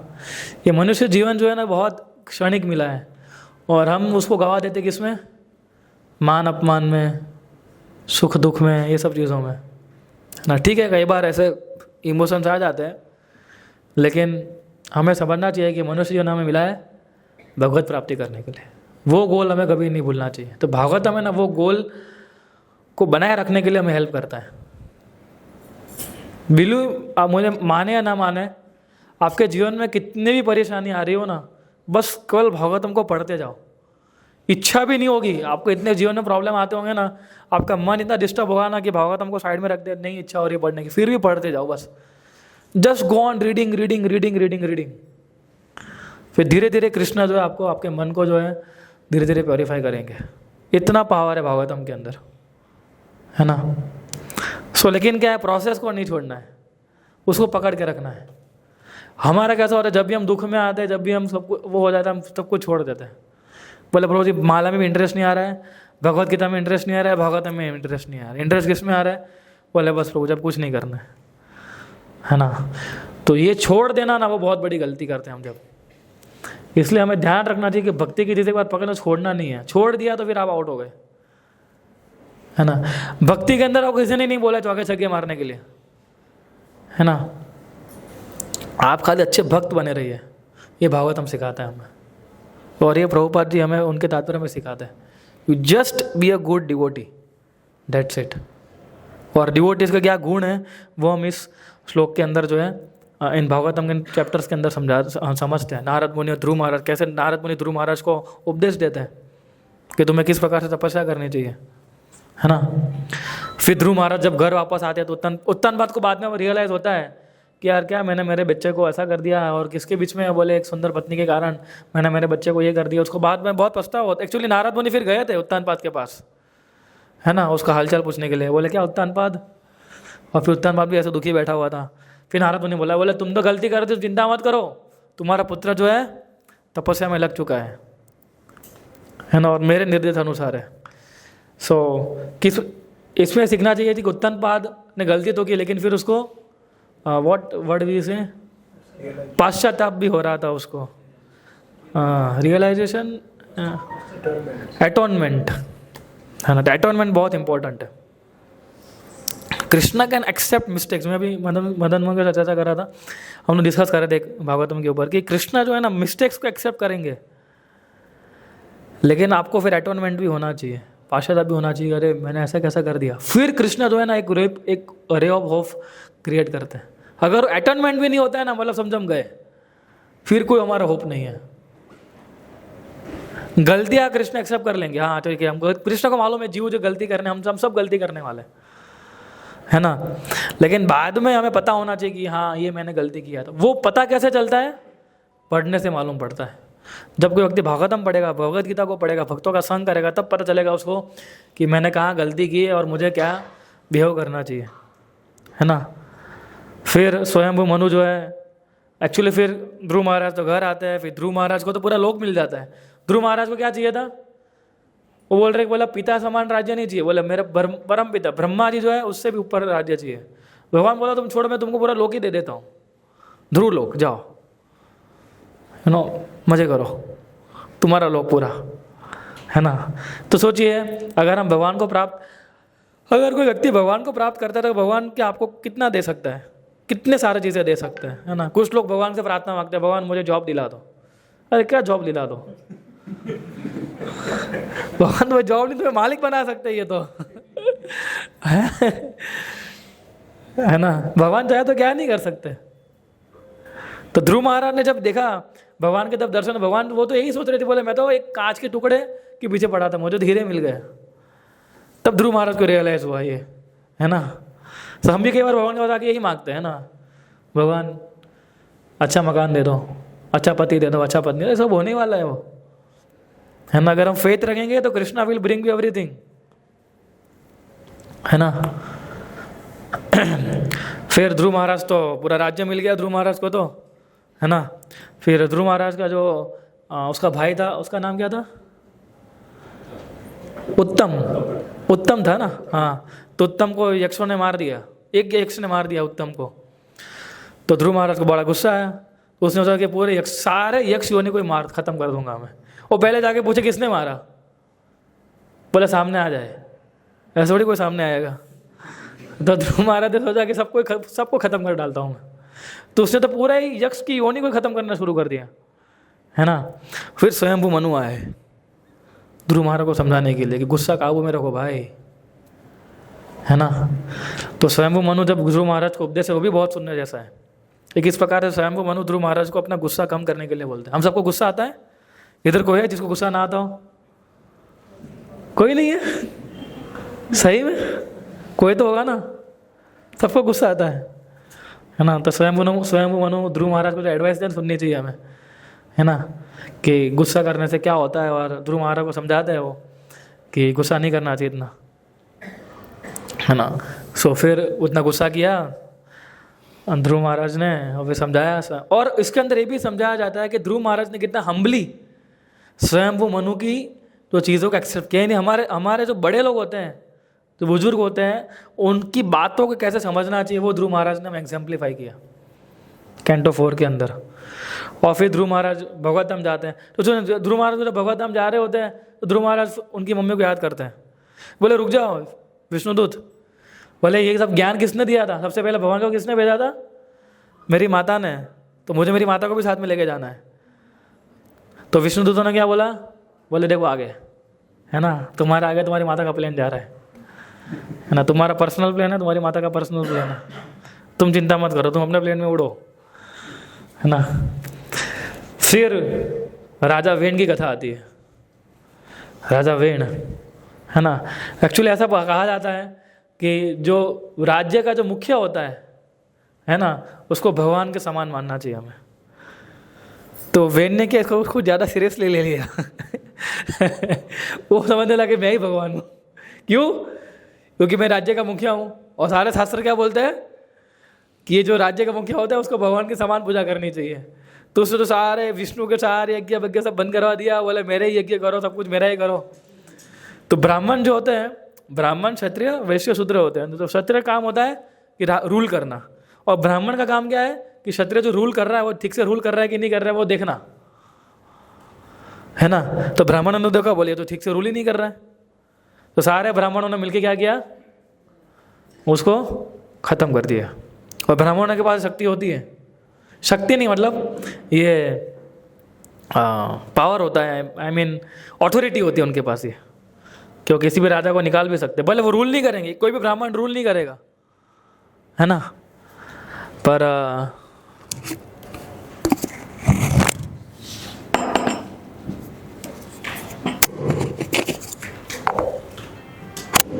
कोई भी ब्राह्मण जो है वो रूल नहीं करेगा, है ना, वो क्षत्रिय को ही रूल करने के लिए देगा वो। जब ब्राह्मणों ने देखा कि भाई अब तो कोई राजा ही नहीं बचा है तो क्या करेंगे, है ना, तो फिर कौन अपीयर होता है? पृथु महाराज। पृथु महाराज ही भगवान के अवतार हैं। यस।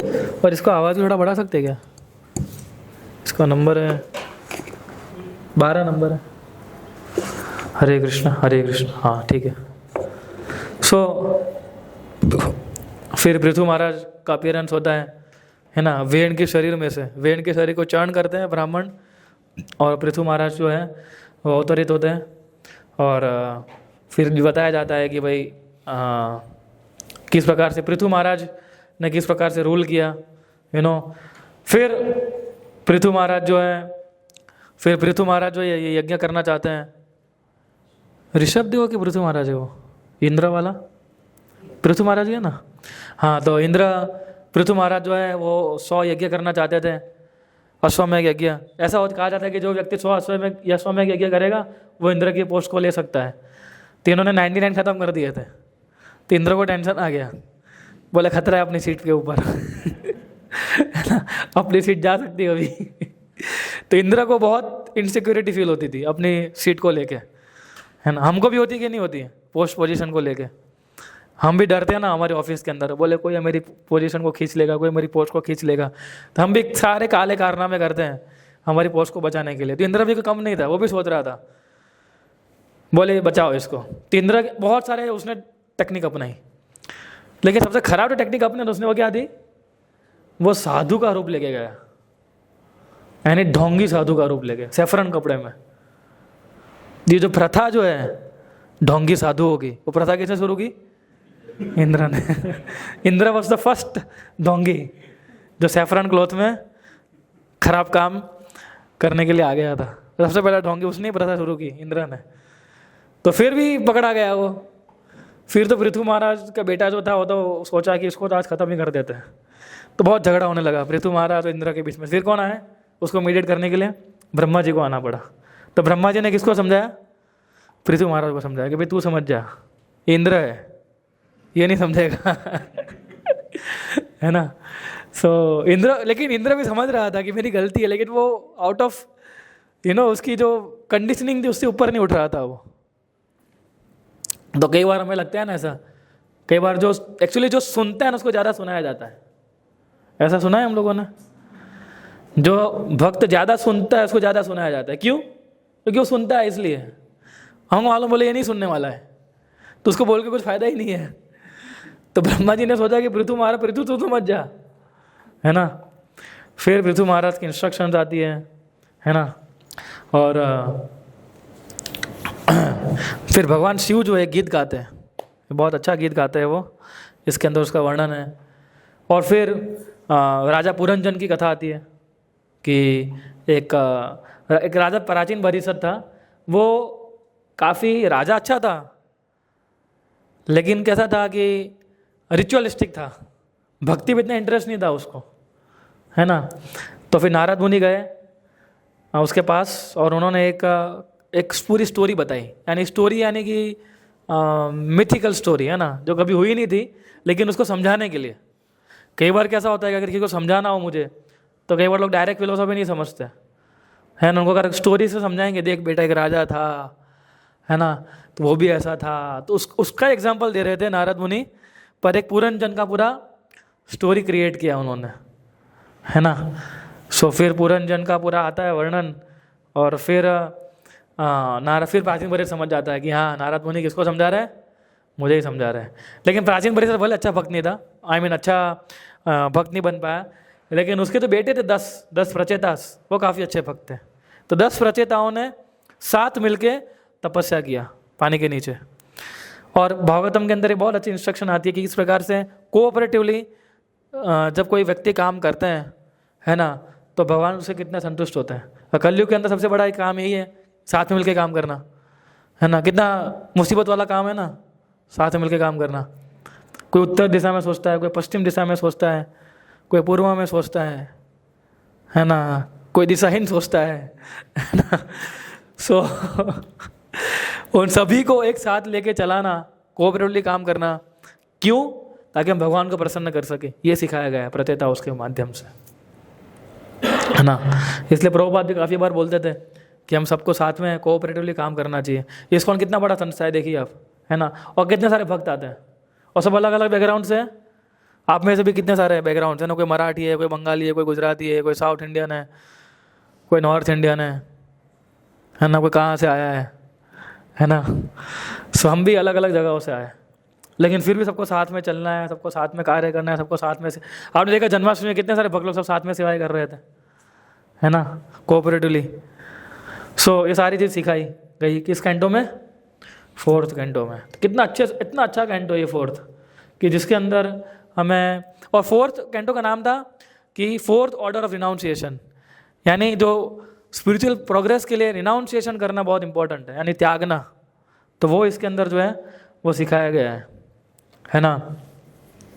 और ये कैंटो इंस्पायर करता है हमें कि no obstacle is too great for a sincere devotee. अगर सिंसियरली भक्ति करना चाहता है कि कोई ऑब्स्टिकल जो है ऑब्स्टिकल नहीं होता है वो, है ना। सो जैसे ध्रुव महाराज हमने देखा उसके अंदर। फिर 5वां स्कंद जो है भगवान का नाभि बताता है वो, है ना, लोटस नेवल। ये क्रिएटिव इम्पेटस उसका नाम है ना, कि जिसके अंदर महाराज प्रियव्रत जो है, उत्तानपाद के भाई प्रियव्रत, सो बताया गया एक्चुअली प्रियव्रत जो थे उसको तो कोई रुचि नहीं थी गृहस्थ जाने में, वो तो अपना भजन कर रहा था। लेकिन ब्रह्मा जी जो थे उसके पिता थे, उनका काम क्या था? प्रजोत्पत्ति करना, ठीक है। तो ब्रह्मा जी का काम रुक रहा था इधर, तो उसने प्रियव्रत को बोला कि तुमको शादी करनी होगी अभी। प्रियव्रत बोला नहीं, मैं तो ब्रह्मचारी, मेरे को शादी नहीं करनी है। तो वो फिर नारद मुनि भी आ गए। फिर नारद मुनि कौन सी टीम में है? ब्रह्मचारी वाली टीम में है ना। तो ब्रह्मा जी जो है वो गृहस्थ वाली टीम में है ना। तो नारद मुनि भी थोड़ा तो संकोच कर रहे थे पहले कि एक कैंडिडेट जा रहा है अपना, है ना। लेकिन ब्रह्मा जी जो थे उसके पिता थे। नारद मुनि के पिता कौन है? ब्रह्मा जी है ना। तो नारद मुनि ने भी समझाया कि नहीं, जैसे पिता बोलते हैं वैसे मैं करना चाहिए। तो फिर प्रियव्रत को बताया, और फिर जो है किसका अवतरण होता है? ऋषभ देव का, है ना। सो ऋषभ देव का वर्णन आता है नाभि और मेरु देवी, है ना, उनके घर पे उनका जन्म होता है। और ऋषभ देव जो होते हैं वो भगवान की अवतार है। और इनका सबसे बड़ा जो टीचिंग्स जो हमें सीखना चाहिए, ऋषभ देव ने जो टीचिंग्स दिया था वो, है ना, कि अपने 100 पुत्रों को, है ना, उनके जो 100 पुत्र हुए जिसमें से एक थे भरत महाराज, जिसकी हम कथा सुनते हैं, है ना, नवयुगेंद्र जिसका हम कथा, जिनके भी हम बारे में सुनते हैं। सो ये सब ऋषभ देव के पुत्र थे। तो 100 पुत्र हुए थे और 100 पुत्र को उपदेश दे रहे थे। वो उपदेश बहुत इंपॉर्टेंट है ना। वो उपदेश की शुरुआत ही होती है कि तपस्या से, तपस्या ब्रह्मचार्य, है ना, कि हर एक व्यक्ति जिसने मनुष्य जन्म मिला है उसको कैसे अपने जीवन की शुरुआत करनी चाहिए? तपस्या के माध्यम से। जब तक व्यक्ति तपस्या के माध्यम नहीं लेगा, तब तक वो तपस्या का पाठ नहीं लेगा, तब तक वो जो है कभी आध्यात्मिक जीवन में आगे नहीं बढ़ पाएगा, है ना। इसलिए तपस्या बहुत ज़रूरी है, राइट। सो और फिर हम देखते हैं कि ऋषभ देव की एक्टिविटीज़ के बारे में बताया, भरत महाराज की एक्टिविटीज़ के बारे में बताया, भरत महाराज के 3 जन्म के बारे में बताया गया है ना। जड़ भरत के बारे में भी बताया गया है कि भाई किस प्रकार से उसके 3 जन्म हुए थे, किस प्रकार से हिरण से आकर्षित होके, है ना, इतना भक्ति करने के बाद भी हिरण से आकर्षित हो गए। तो सोचिए कि उनको जन्म हिरण का लेना पड़ा। तो हमारा स्थिति सोच लीजिए अभी कैसा है ना।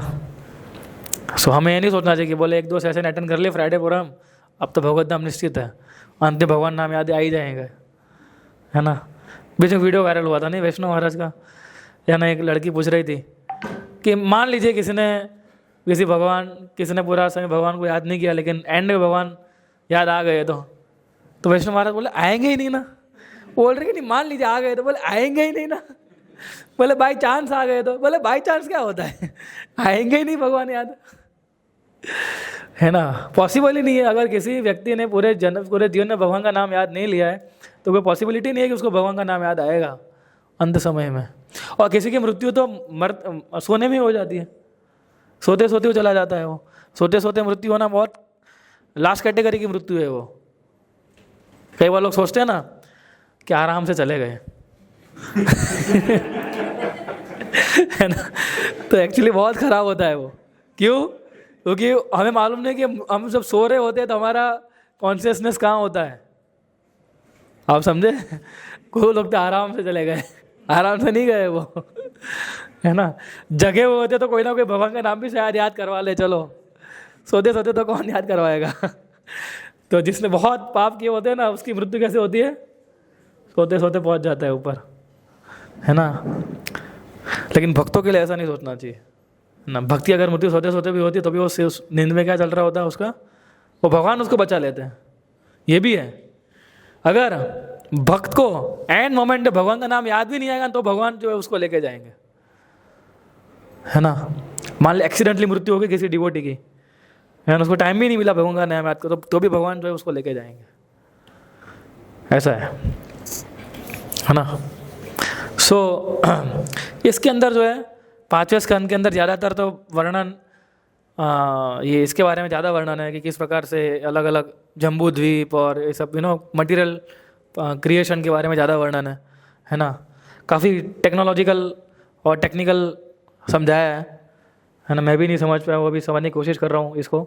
और जो मायापुर में टेम्पल ऑफ वैदिक कैलेंडर बन रहा है ना, वो इसी 5वें स्कंद के इन चैप्टर्स को लेके पूरा बना रहा है। वो जो बना रहे हैं ना बीच में वो लोग, ऐसा जड़ भरत जो है वो इंस्ट्रक्ट कर रहे हैं, बाद में रहुगण को वो उपदेश सुनना चाहिए हमें। फिर सबसे इंपॉर्टेंट चैप्टर आता है इसके अंदर, है ना, the material world as the great forest of enjoyment, है ना।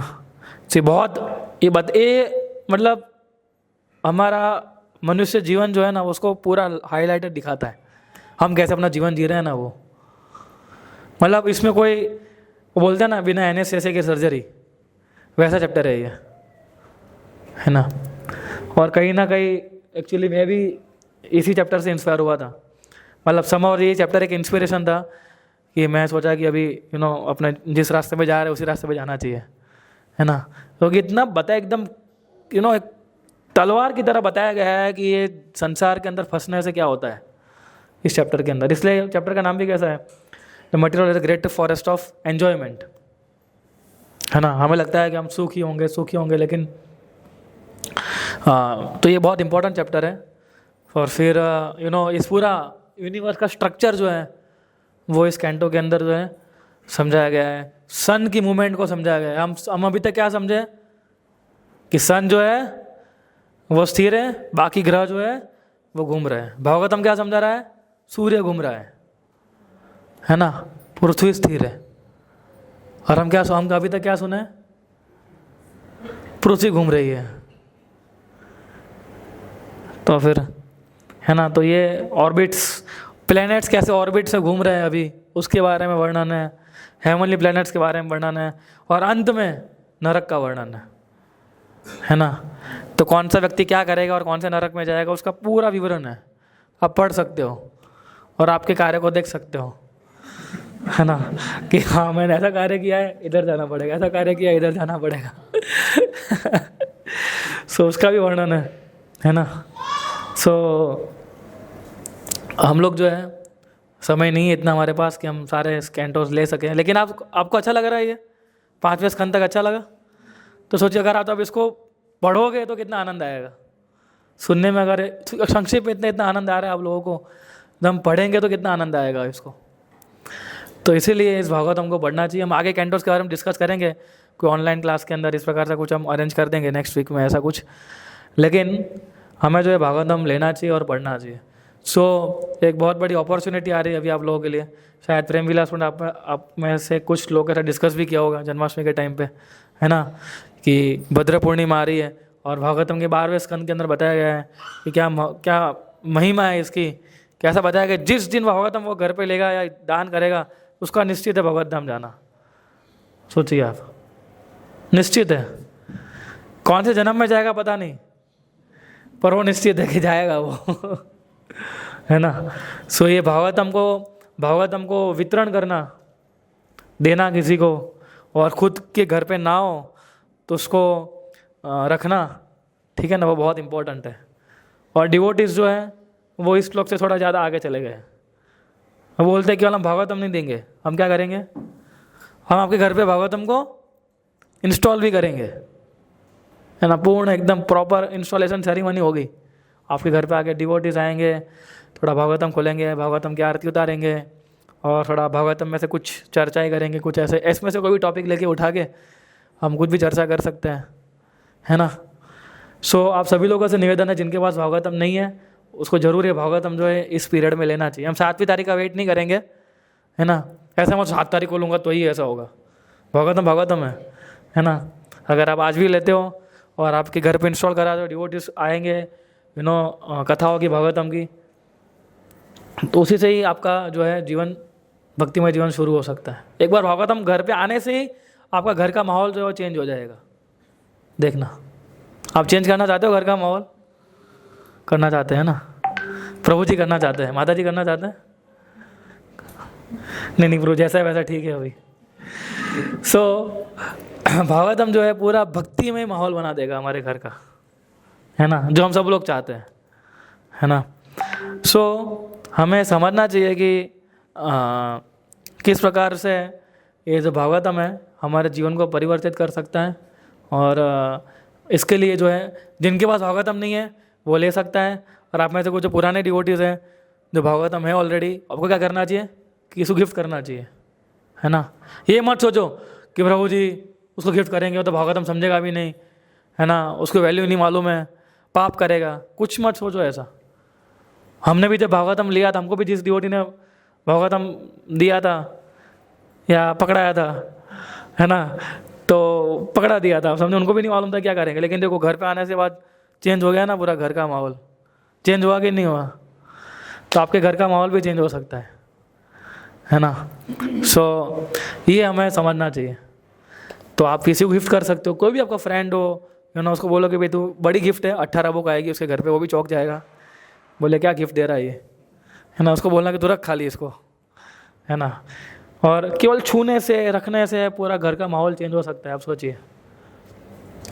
तो इसको हमें पढ़ना चाहिए, इसको हमें घर के अंदर स्थापित करना चाहिए और जितना हो सके उतना हमें इसको पढ़ना चाहिए।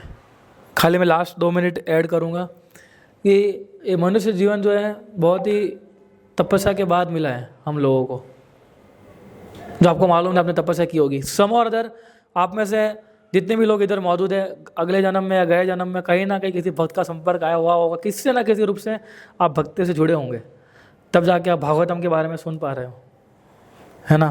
तो इसको हमें गंवाना नहीं चाहिए बस अभी, है ना। Take it very seriously, very इस जीवन को सीरियसली लीजिए। छोटी मोटी चीज़ें हमेशा हमारे जीवन में होती रहेगी। आपके घर के अंदर भी प्रॉब्लम चलती रहेगी, आपके रिलेटिव्स के साथ भी प्रॉब्लम चलती रहेगी, क्योंकि प्रॉब्लम ही है ना। आज मेरी डिवोटी के साथ मैं व्हाट्सएप पे चैट कर रहा था दोपहर को, है ना, तो वो अपना बता रहे थे कि ये हो रहा है। मैं भी उनको लिख रहा था। फिर मैं सोचा कि मैंने एंड में लिखा कि भी भौतिक संसार में ऐसा ही है, क्या कर सकते हो, इसलिए बाहर निकलो इधर से, है ना। तो भागवतम जो है ना सिखाता है कि इस भौतिक संसार में इतने सारे दुखों से कैसे रहा जाता है और कैसे ये जो दुख है भगवान की कृपा है। आज तो दोपहर में लेक्चर सुन रहा था, वो बता रहे थे कि किस प्रकार से अगर किसी भक्त के जीवन के अंदर दुख आता है या परिस्थिति आती है, वो किस प्रकार से भगवान की कृपा होती है। तो वो कृपा को समझना ना, वो भागवतम समझाता है हमें। वरना तो हम सब कुछ छोड़ सकते हैं एक ही सेकंड के अंदर, है ना। महाराज बता रहे थे कि भगवान अगर उस भक्त के ऊपर कृपा करते हैं, सबसे पहले क्या करते हैं, उसका धन छीन लेते हैं, है ना। तो फिर महाराज बता रहे थे कि वो ऐसे लोगों का धन छीनते हैं कि जिसका धन छीनने के बाद भक्ति बढ़े, है ना। ऐसे लोगों का धन नहीं छीनते जिनका धन छीनने के बाद भक्ति चली जाए, है ना। तभी भगवान ध्यान रखते हैं। ये जो है हमें इस प्रकार से लेना। तो ये सब क्या है, जब भागवतम पढ़ेंगे सुनेंगे तब हमें समझ में आएगा, है ना। वरना तो हम कभी समझ ही नहीं पाएंगे इसको। और फिर भी हमें ब्लिसफुल रहना है। सोचिए कितना कठिन है इसको करना, है ना। इसको करते रहिए। और हमें कुछ 1-2 क्वेश्चन और ले सकते हैं। Take 1-2 question. लेकिन भागवतम के लिए आप सीरियसली, आपको प्रेम विलास प्रभु है, कृष्णा बलराम प्रभु है, और भी डिवोटीज़ हैं जिनका आप संपर्क करिए और भागवतम को लीजिए अभी, है ना। अभी शुरू कर दीजिए, बुकिंग शुरू कर दीजिए अभी, है ना। हमारे देखो भागवतम अभी आ रहा है तो हमारे मंदिर में इतना स्टॉक नहीं होता है लैंग्वेजेस का। अगर आप जल्दी बुकिंग कराएंगे तो हम जल्दी से उठा लेंगे उसको आप लोगों के लिए, नहीं तो स्टॉक खत्म हो जाएगा हमारा, और हम चाहते हैं कि हमारा स्टॉक खत्म हो जाए, है ना।